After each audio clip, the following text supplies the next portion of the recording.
Ils sont 35 imams à avoir prêté serment devant Dieu et les hommes pour s'engager à servir les musulmans du département de Sandégué, une localité qui vit au rythme de l'islam.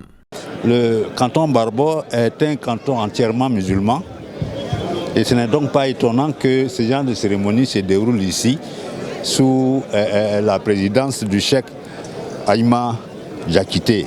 Donc c'est une véritable joie qui nous anime ce matin.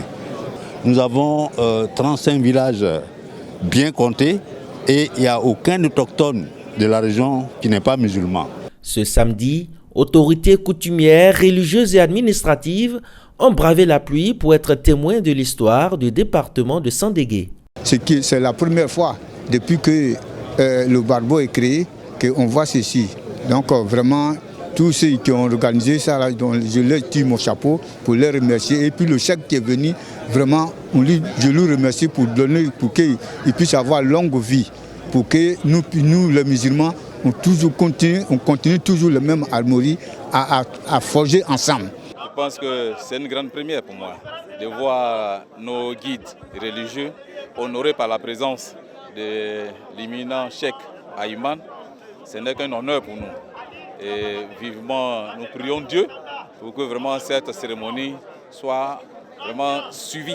C'est-à-dire que quand je dis suivie, que les conseils donnés par le cheikh soient suivis et que notre région, comme on le constate, soit le creuset de l'enseignement de l'islam. Les guides religieux se disent conscients de la lourde responsabilité, ainsi ils entendent se mettre à la tâche. Quand on vous nomme, il faut travailler.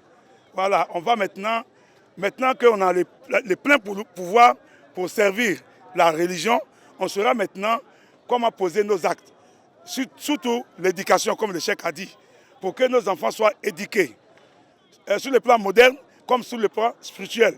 En tout cas, nous sommes bien contents, très satisfaits. Nous remercions toutes les populations et à vous les journalistes aussi. En principe, c'est le président de la République qui a donné l'opportunité aux musulmans de Côte d'Ivoire d'être reconnus. Inch'Allah, j'ai reçu l'imam de Kozim, président de Kozim, avec l'imam d'Abidjan, avec le président Alassane Ouattara, et puis tous les musulmans, et puis tous les imams de Côte d'Ivoire. Je les remercie beaucoup. Le vœu le plus cher des populations du département est le bitumage de l'axe Sandégué-Tanda afin de désenclaver le canton Bariba, fief de l'islam.